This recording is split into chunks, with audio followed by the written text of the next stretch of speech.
the first question, which I'm sure many people always are wondering about, is, is tech really that bad? Like, how complicit is tech in what we're seeing on our phone screens and the genocide and the apartheid that are happening at the hands of Israel and Palestine? So for this one, maybe Anna first.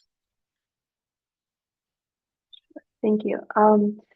I think the thing that I want to emphasize to people is we all know that most of the systems and institutions in our globalized world are somehow intertwined with Israel, with the genocide, and that dismantling that is a larger task that we have at hand. And all of those that are complicit in this should be held accountable. And it's also important to note that there are very clear immediate players that are not only benefiting from or tacitly supporting it, but are essential for the continuation of the genocide. And the vast majority of the tech industry falls into that bucket. And most people understand that companies like Lockheed Martin and what we understand as traditional weapons manufacturers are providing the literal tools that are causing the destruction that we see. But for some folks, it takes a little bit more time to understand past an additional layer of abstraction that the weapons of genocide aren't just the literal bombs and the bullets, but it's all of the infrastructure that have allowed those bombs and bullets to travel their trajectory and reach the point of impact. And those are all very directly implicated. And to expand on this more, I think Francesca Albanese released a report that detailed hundreds of companies that are complicit and enmeshed in the genocide. And in addition to these companies that have provided the infrastructure for weapons, I think we should also remember that the tools of genocide are not necessarily bombs and bullets, even though technology is also involved in that. The tools of genocide also include all of the things that support the mundane, like logistical tasks that are required to enact things like the forced starvation, like creating the blockade that allows that to happen. And technology companies of every sort are essential to that. So I think a lot of folks are familiar with Palantir and Google and Microsoft and Amazon and how they provide cloud and AI services and solutions that are directly involved in military operations. IBM, Cisco, and Oracle. There's too many to list, right? But we know from the words of Israeli occupation forces soldiers themselves that what they are doing in Palestine would not be possible without the help of these technology companies. Yeah, thank you so much, Anna, for that overview. I will pass it on to Paul to either add something, but also to let us know, we're learning and it's, shocking to many people just how deeply embedded technology is in this genocide. But how can we find out about alternatives to all this complicit tech, alternatives that already exist, instead of these big tech companies and their likes? Yeah, so I think one of the major aspects beyond, what companies and what technologies do they enable is how are the influence networks set up? How is it that Israel manages to have such incredible influence within the tech industry in a similar way that they do in media or US politics? Um, and the way that this happens is there's a range of them. But major one is there's a pipeline from Unit 8200, which is the sort of the Israeli NSA, and that soldiers who work in as spies basically in the Israeli NSA who do mass surveillance in Unit 8200 then create startups or join tech companies, um, and they are quite sought after.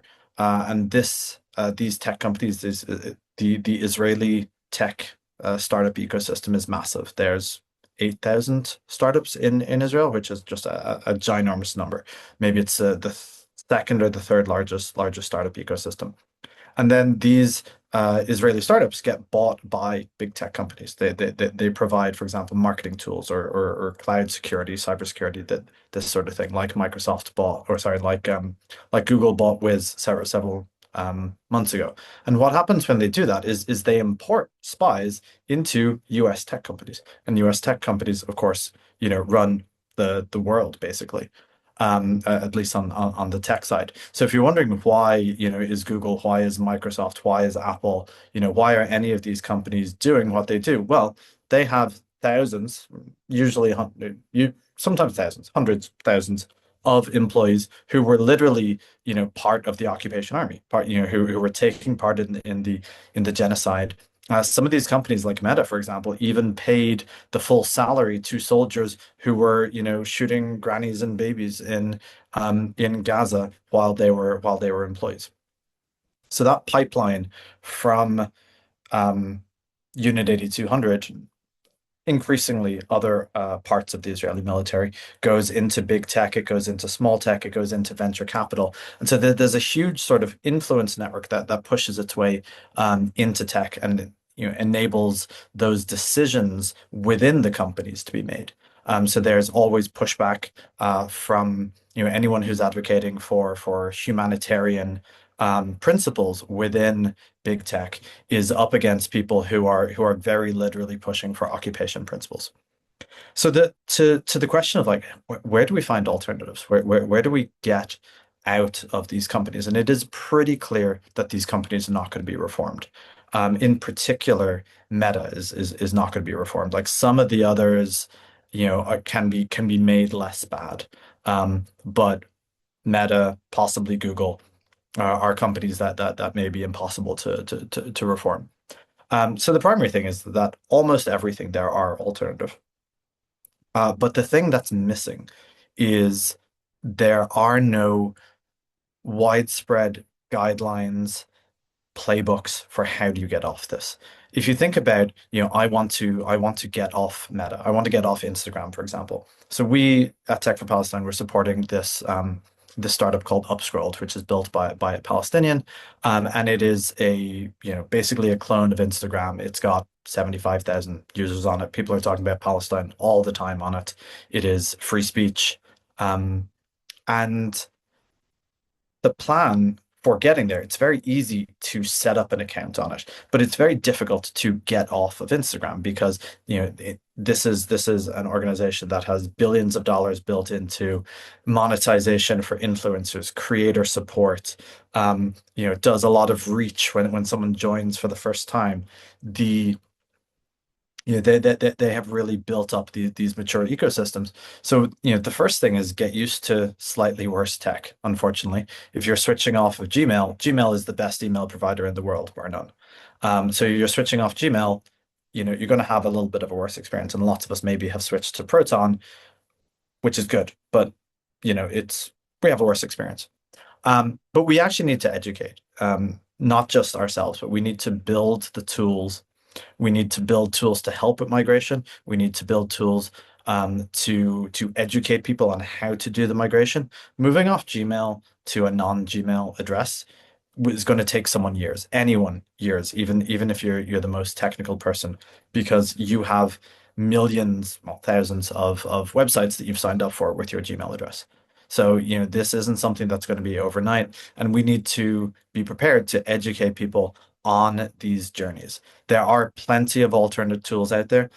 We have a site, Israeli Tech Alternatives, which lists alternatives to Israeli tech. We have tools like Boycat has an extension. We have another extension called The Wall, which highlights when you're on Israeli tech. And a lot of these will show alternatives as well. But the actual migration, there's still a lot of work to be done in building the education about how people can migrate. Yeah, thank you so much for that thorough answer. And we'll try to have some of these links in the chat that you mentioned for alternatives for people to learn more. So now doing a quick, I guess, or like a quick question that is so related to this is for Adil, a lot of people right now are feeling like this feeling of, everything is complicit, not just in tech, but just in broader consumer products. And I hear sometimes from people that it feels overwhelming to have to boycott, everything that's complicit in some way. So what do you have to say to that, concern or that overwhelming feeling? The first thing I would say is it's completely valid. I mean, the reality is like 99% of things that we do touch on a day-to-day basis has some sort of connection. Like that's just how they built the infrastructure and how it's built. But I think the goal of boycotting isn't purity, it's direction. And what that basically means is like we're not meant to escape overnight. Like the moment we hear all this information doesn't mean we drop off the face of the earth and avoid everything. It's how can you take a step every day to kind of weaken that connection you had to that technology, that consumer good, and so on from there. I think a really clean and easy example is that we recognize that pretty early on. And so, for example, Amazon Prime. It's so convenient. And that's just the reality is why so many people use it, right? There's a very good portion, like let's say like 1% of people that will drop it like this. Then there's that 5% of people that will hate you no matter what. They'll double down on their purchases. But how can you get like the average person in between to end up switching off of it? So for example, what our extension does is that we highlight that Amazon's bad, but we know people won't drop right away. And so we're trying to do things in a tiered phase, kind of like what Paul said, is that we know Gmail is the best, but how can we get people to eventually switch? So for us, it's our first phase was, all right, tell you what not to buy on Amazon. So if you are buying on Amazon, you're only buying like the cleaner products. And eventually from there, start linking you off to products that are clean on different websites and eventually shifting your behavior to buy things on a different area. And the same way you want to do that with basic technology and basic consumer goods as a whole is like, we don't expect you to drop everything right away. It's more of, can you take the right steps to eventually ease off of it? So with Boycat, what we did was we actually did a tiering system with BDS. Level one being the most complicit technologies and companies that are involved in like, it's all based on capacity, right? So level one, level two, and level three. Level one is direct, involvement. Level two is kind of indirect involvement, major parents and subsidiaries of these companies. And level three just is for the people that are completely able to and they're fully committed to that switch where, any sort of tie at a certain threshold, they can drop that product or that brand. I think it's just really more about starting where you can because everyone has a different capacity, everyone has different access to different things. Someone in San Francisco or Los Angeles has a ton of different burger alternatives, for example, but someone, in the middle of some smaller town in the middle of nowhere might just have, McDonald's, Burger King's, and some other local burger shop, right? It's like there's less options. And so I think our goal here and this idea of feeling like everything's complicit is go to your capacity, but make sure you avoid the worst no matter what. Thank you. Yeah, that's a great approach and definitely addresses that concern. I think now pivoting to the organizing space, to taking action against the complicity of some of these companies to end those layers of complicity. I know, Tariq, you mentioned that you were, the founder of Apples Against Apartheid and one of the first people to start a campaign against these big tech companies. So a lot of the times, another question I see a lot is if I find myself somewhere, working somewhere that is complicit, but I have no prior experience with organizing, with building a movement like this, where do I even start? Like, how do I find like-minded people to start this movement? And what expectations, should one have if they're starting, almost like from scratch within their own company? Yeah. Oh gosh, that's a great question. I think I was really interested in answering, speaking on a little bit about tech and Israel and like why tech is so complicit. And I think when people are really invested in the fight. They know that trying to fight genocide and apartheid is critical. People don't think about tech, but people need to understand that tech makes up like 30% of Israel's GDP when it comes to the oppressors, right? So they successfully have marketed themselves as like Silicon Valley of the Middle East for a reason, because technology is constantly evolving. And so before I answer that question, I just was really eager to like just remind people that like if you really want to help the people of Palestine and Gaza and the West Bank, going after tech, focusing on tech, and bringing more eyes to the people that are fighting tech is going to help loads in terms of really affecting Israel where it matters. And when it comes to organizing, you know, it can be very difficult when you realize the complicity of your company to the depths of how complicit it is. Like when I realized that Apple was massively Zionist, I'd spent like 8 years at that point at the company, and I'd been so upset because I use everything Apple. So it's like, what am I? How am I supposed to fix this? How am I like supposed to help? It's all about like speaking up. Like with everything about Palestine, it's all about using your voice and using your actions and try to make whatever change you can make possible. And so when you start realizing that your company is complicit, talk to your friends. Find out which of your friends support Palestine at your workplace. Find out what kind of camaraderie that you can have and you can make in people that think the same way that you do. And because this is about, humanity and human rights, hopefully it won't be too hard for you to find other people who are like, I agree. I want to try and do something. And once you figure out what you can do something, there's so many resources available to uh, to learn how to organize in the grassroots movement spaces. So find grassroots organizers, find local organizers. Generally speaking, if you can learn how to organize from a local community that like has been in this movement for a while, like Palestinian Youth Movement is really great. Any sort of I'm like blanking, of course, at the moment that I need to bring up the specific examples, but find those as inspiration. Figure out, okay, what does grassroots organizing look like? And then figure out, okay, how can we start to make change at our company specifically? And then decide whether or not you want to do it like publicly, which is really helpful, or like under the under the rug a little bit, under the table, because there's so many different ways that you can do so. And it's really truly about finding your comrades and getting enough people together so that you can brainstorm and you can work together so it's not just you as a lone wolf. Yeah, thank you so much. Anna, I'll pass it on to you to add anything as one of the organizers in No Azure for Apartheid, and also to address a question in your introduction you mentioned, and same with Tariq and myself, that we ended up getting fired from these companies. So in addition, I wanted you to address another common concern of, I work somewhere complicit, but I can't risk losing my job. I can't get fired right now, or I can't be public and be visible in my activism. So is that a necessary condition, to fight against these different companies' complicity? Great question.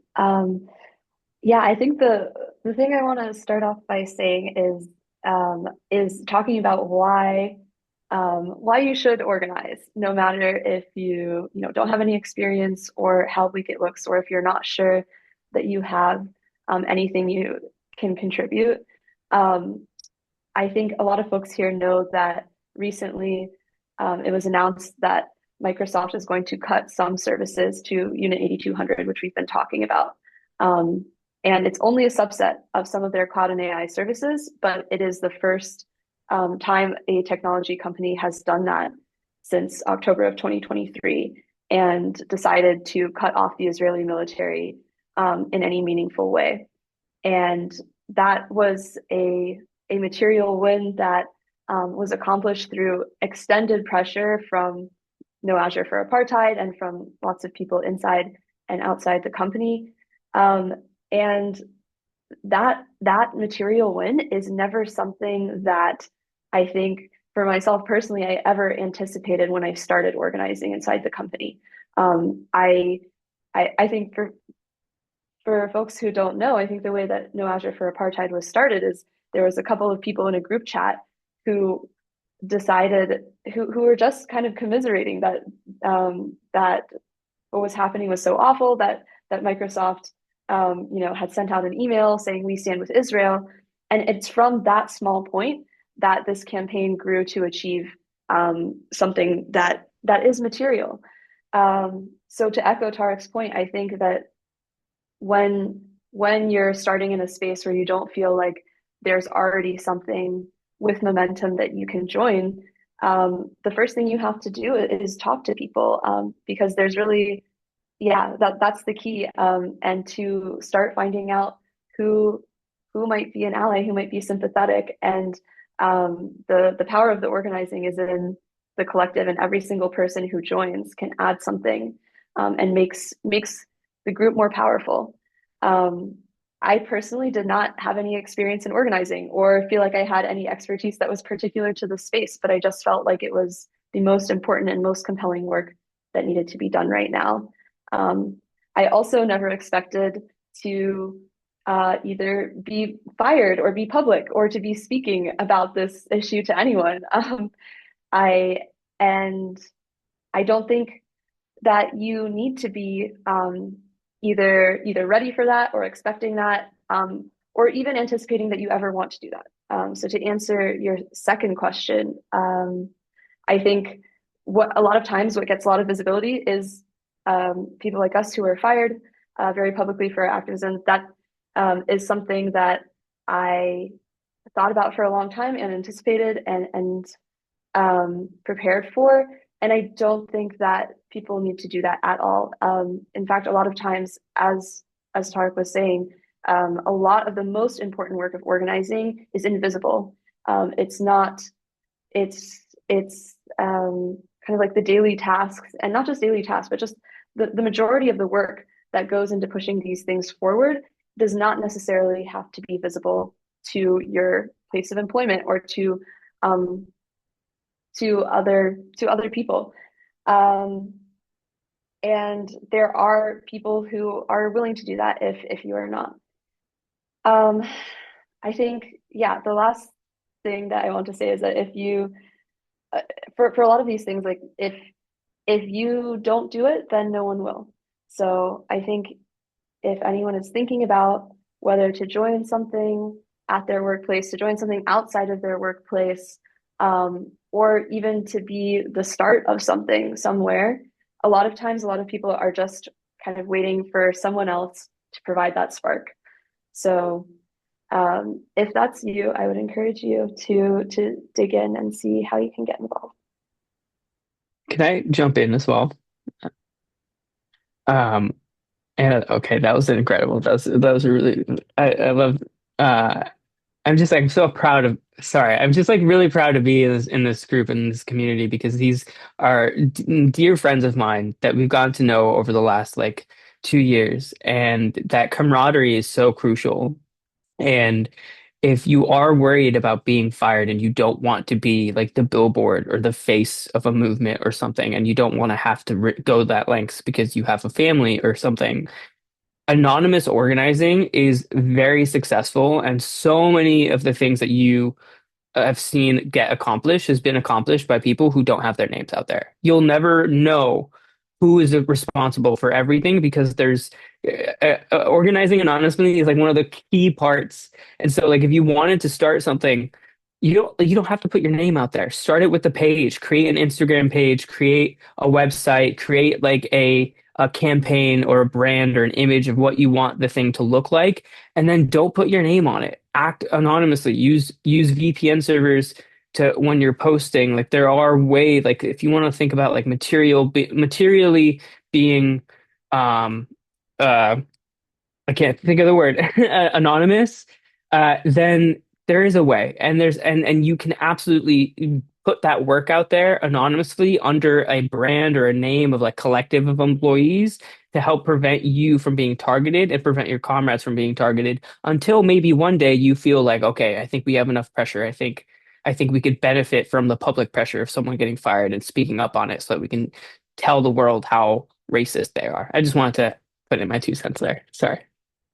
Thank you for that reminder, Tariq. That's so important. And you also reminded me that, like as is evident here, that if you were to do that, there's an extensive network of people who are doing this work, and who are organizing at their own places of work or organizing elsewhere. That like once you start this work, you yeah, not only are you not alone, but you will probably have more camaraderie than you have maybe experienced previously. And so to not be afraid of being isolated, because there are so many people to learn from, and that can help you along in that process. Thank you both so much for giving us a really good overview of just how to get started in that organizing and that fight. Now pivoting back to alternative ecosystems and building tech for Palestine. I think Adil, like a lot of people on this call probably relate to where you were, a few months or a couple of years ago about, having really bright ideas for a tech product that can serve Palestine. So I wanted to ask you, based on examples from your journey to make Boycat, like the household name that it is right now, what advice do you have on how they can maximize the likelihood of success of their projects for Palestine? First off, I don't know how I'm going to top Anna and Tariq's answers, so we'll do our best with the power of building, I guess. But the reality is that it's like they said, just do it. I think that was like the big thing. It's like when you just do it, the right people will come along and support you. I mean, Paul was the first one to believe in us. And because of that, like that got us Kickstarter, right? It's like who would have thought some random kid in the middle of nowhere in like some small corporate job before he got fired was gonna hang out with, Paul, and then like from there get his network and expand into like a bunch of other networks and now be yapping on a call with some really cool people. And so I think the support will come. And so all that really matters is one, treat it like a real product. Don't treat it like a small project. Um, I think with Boycat is that I knew initially like you had to create a system that outlived me and it would continue to grow continuously. Um, and what that meant was treat it like a real product. Don't treat it like a small nonprofit club from like college. Like, can you actually build a really cool product that would be used by millions of people? And so it was validating the idea really fast, focusing on distribution and just partnering with movements, not necessarily the markets, because the markets were against us. And so, I mean, it's pretty simple. It's like if your product uplifts the people, the algorithm will follow. Like just genuinely build what is needed, not like what's trending. Like there's a bunch of GPT wrappers out there. No hate against anyone building GPT wrappers, but I think there's a lot more that you can actually build. Like if you build purpose, like the right people will come along. Whether they'll support you financially or so on from there. But I think with Boycat, it was like simple. Take what works, like, follow the same branding guidelines, same structure as things that have been viral in the past, like Duolingo, Fetch, Honey, and so on from there. Create a really strong foundation for sustainability and just keep building that direction. The right people will follow. But there was really nothing special. I mean, thankfully, like the doors opened unconditionally when you're in the right group of people. So thanks to all the organizers for organizing and letting people like me build. Yeah, thank you so much. It's always inspiring to hear you talk about, how things started and just that message of, treating it, as you said, as a product, as something that will be used out there, not like a smaller project. And so in the same theme, Paul, I wanted to ask you, sometimes one like type of fear that holds people back from becoming entrepreneurs for Palestine is this idea that these big tech companies have monopolized everything. Like whatever we build, like it can't compete. What's even the point? So I wanted to ask what you have to say to that worry for someone who has ideas but it fears that competition. So in markets where literally everybody uses something, there's so much room for small versions of it. Like if you want to make a Gmail alternative, right? There's 8 billion people in the world who need email. And you can probably make a sustainable product with 10,000 of them as customers. And so thinking of that as kind of the starting point, you can get to something that, becomes part of the movement, that becomes huge, the number of customers out there who want ethics in their lives, who believe in a free Palestine, that alone is, we're in a multiple billion number of people already. And so getting your foot getting off the ground is really the most important thing. And, finding that niche that is interesting, and there will be plenty um, of customers for it. There's plenty, like leveraging the movement. There's so many people in the movement. The people on this call, for example, people, we're in, most of us are in calls like this pretty frequently, where we're talking to thousands, tens of thousands of people across the movement. The One of the things that I would like to see a shift in is, we know that protests are not as effective as we hoped that they would be. They were very good for raising awareness about Palestine, but they're not very good at making a change, especially in the US, because politicians simply do not care. The thing that they care about is the financials. So I think we're in a position where, we need to start pivoting to using these protests as places to help, for example, people to install boycott, for people to change the technologies that they use, for people to change the tools and the products that they use. And that is somewhere where the products that we build in the movement are going to be the default products that ethical people who care about humanity, who care about human rights, and who care about not having Israeli influence and surveillance in everything that they do. And that's going to matter. So I talked a bit earlier about Upscrolled. There's another product that we support that's an ethical AI. It's called Thora.ai. And they're competing with OpenAI and Anthropic, which are worth hundreds of billions of dollars. But what's different about them is that they're ethical. They aren't trying to create surveillance tech. They aren't trying to have this oligarchic extractive world. They use clean energy, and all these other ethical considerations.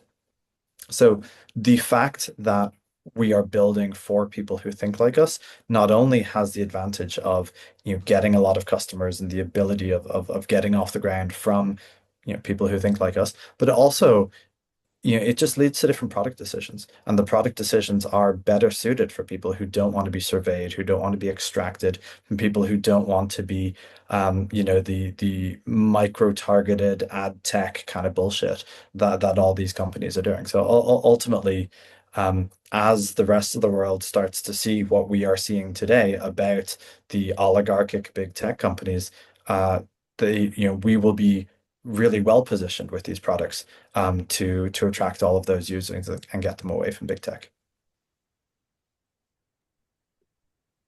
Thank you so much. I think one final thing on this topic of building and providing alternatives is I will put you on the spot. Adil is someone who did get a lot of pressure from Zionists and even offers to buy boycott, and also obviously like a lot of doxing and overall like risks on that front. What advice do you have for someone who wants to get started, but feels held back by this possibility of the power and pressure of Zionists? So I think I'm in a very privileged position because I don't have kids or a family around me. In the fact that I'm able to take some of these risks that some other people might not be able to. But I think what we learned is a couple of things that really like it grounded me when I was thinking about everything that happens. Because I mean, I'm sure you got it worse than me, but there's a couple of death threats on TikTok, on Twitter, emails that come up here and there. But it's like, for the most part, I think if you initially start with understanding that if you're building for like Palestine and human rights in general, that fear is part of the process, right? Because it's inconvenient, but it's not a reason for you to like stop. I think the same people who try to silence you are completely scared out of their mind that you actually might build something that works. And I think pretty much we're all living proof of that. Like they wouldn't have fired anyone here. They wouldn't have taken people's companies away. They wouldn't have try to shut us up. They wouldn't try to silence us on social media if they didn't think it was actually going to have a large effect on them in the future. And I think the risk is real at the end of the day. People have, they get doxxed, they get fired, they get threatened. Um, it's more of a decision you have to make at the end of the day where it's like it's not really a question of will it happen type of thing, will it not happen, but it's like, do I want to be in a world where this can actually happen outside of there? And I think the really good example that I can think about is that I often get asked like, are you worried about your family and stuff? Because I do have parents, I do have my brother and stuff. I even have my two cats that the entire company is based off of. But it's more of like I think about it like the people in Philistine, like the people in Gaza and stuff. It's like even if you take out the Islamic approach of it, it's like they're still our brothers and sisters at the end of the day. It's like that's still family that's already at risk. So like what more risk am I having just because I live with someone right now? And so yeah, I don't know. I think the reality, and I'm yapping a bit, but I think that it's courage isn't really the absence of fear. It's just the clarity through it. I stole that line from Twitter once, I think. But it's really just like you got to understand what position you're at and then do it and then use the right tools, right? Use privacy tools like they were talking about earlier. Make sure you separate your personal and your public profiles. Like you don't have to disappear technically. Because if you disappear and you're silent, they won. And so like that's the key there. Yeah, thank you so much. I'm going to ask one last question to all panelists because, as we mentioned in the chat, we'll have about, 7 minutes for one or two top questions from the audience. So feel free to send them to anyone who's know a moderator in their name.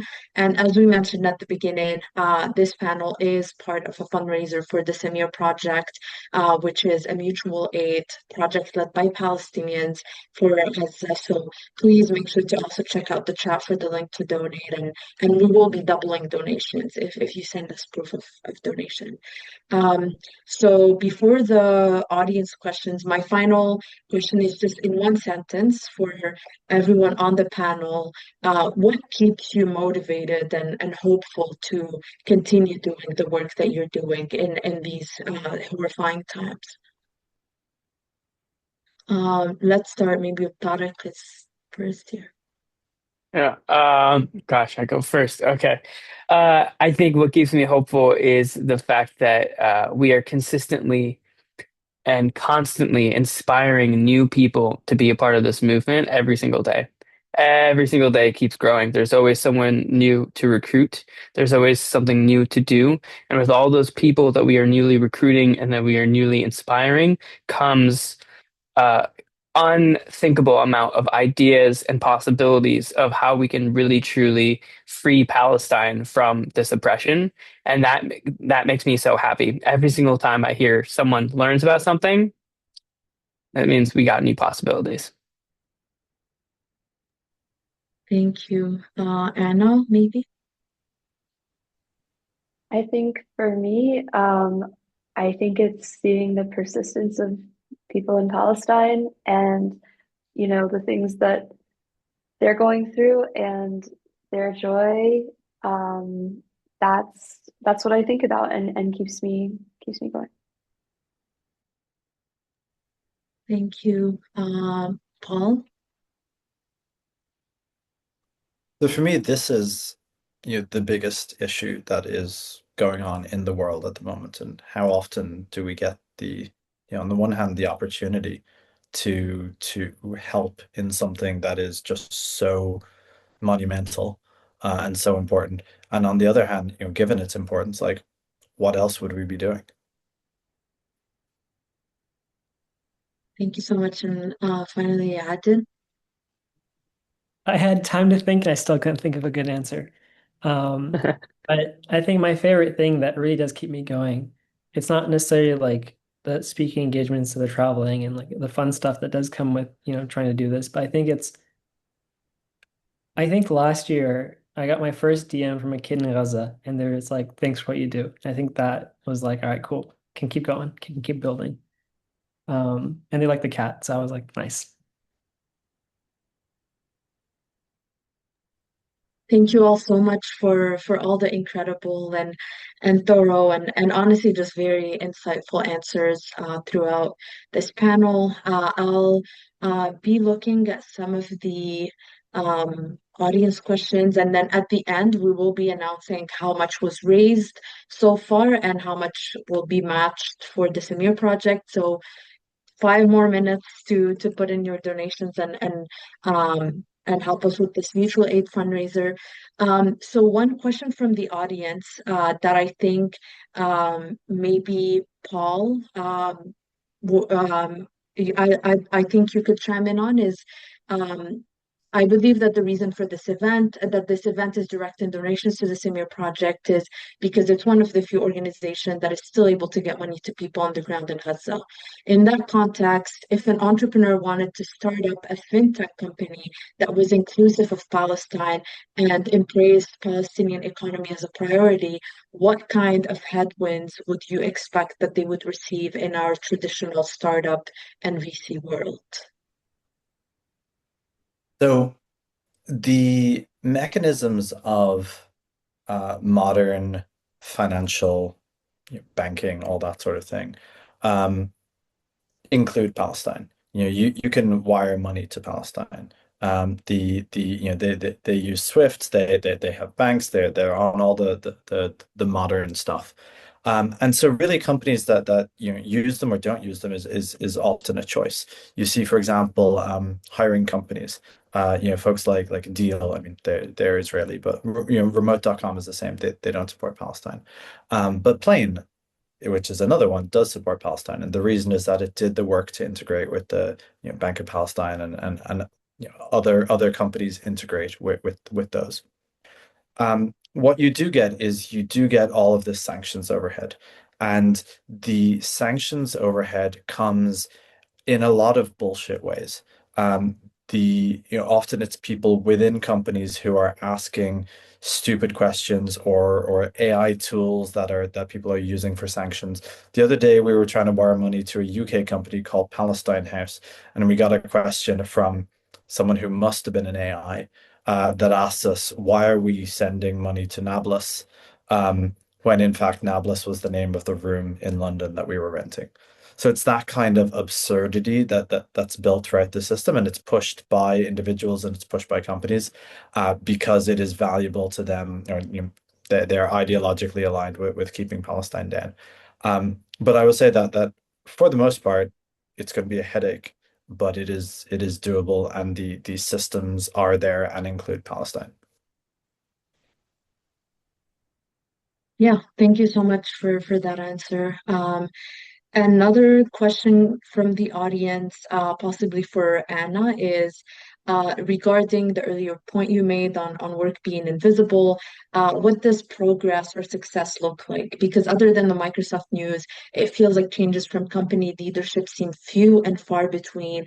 Like at my workplace, we formed a secret chat and we wrote a letter to the CEO and gathered 200 signatures, and it feels like not much was accomplished. So I have lost so much respect for the executives of that organization. So what does progress look like in these settings? That's a great question. And so to the question, I mean, you wrote a letter to executives and maybe didn't get the response that any response that meant anything to you. And I I remember actually a point that I learned from Tariq, I think on a panel that he was on about a year ago, where he described kind of how executives and how companies try to respond to the activism that people do. And I think the answer is it might look a little different. Like some executives might try to nod and make you feel heard and just hope that you go away. Some might be, aggressively against what you're saying. But I think that the important takeaway is for our organizing that like executives are never going to give you what you want, and you can never like count on the goodwill of leadership to take meaningful action. And up until the news that happened at Microsoft recently, employees for years, actually starting way even before October of 2023, employees had been trying to reach Microsoft leadership to fight against Microsoft's work with the Israeli military and with Israel, and were completely ignored. But I think the two things that I want to emphasize are, one, that like, yeah, the leadership and executives and those in power are never going to just like hand you what you want, unfortunately, and we can't rely on that. But what we can rely on is our ability to exert pressure on them. And there's different signs that you will see when you're making progress, and sometimes you won't be able to see them at all. So the campaign was active for 500 days, right before we accomplished this. But some of the things that we saw are, initially, when we were just a couple of people and nobody was talking about Microsoft's complicity, everyone was talking about Google and Amazon. Part of our job was to just spread the word about that. And for the longest time, Microsoft did its best to just maintain absolute silence on this and just take the tactic of like repression, erasing comments and questions, never commenting in the press on anything that we brought up.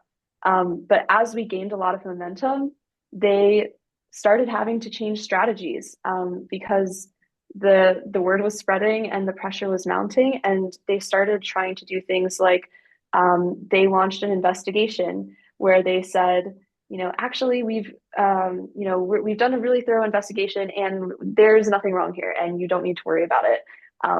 Trust us, we looked at it ourselves. And that was a shift from yeah, it's kind of hilarious. That was a shift from their initial strategy of just trying to like hope that if this is just a couple of noisy people, if we don't say anything, we can sweep it under the rug and no one will remember. But then they instead shifted to denial and to actually starting to address this with their investigation, and then eventually even publicly as media reached out to them to comment on the situation. And finally, like with the divestment, they made an announcement where they sent a notification to every single person in the company announcing that they're cutting ties with Unit 8200.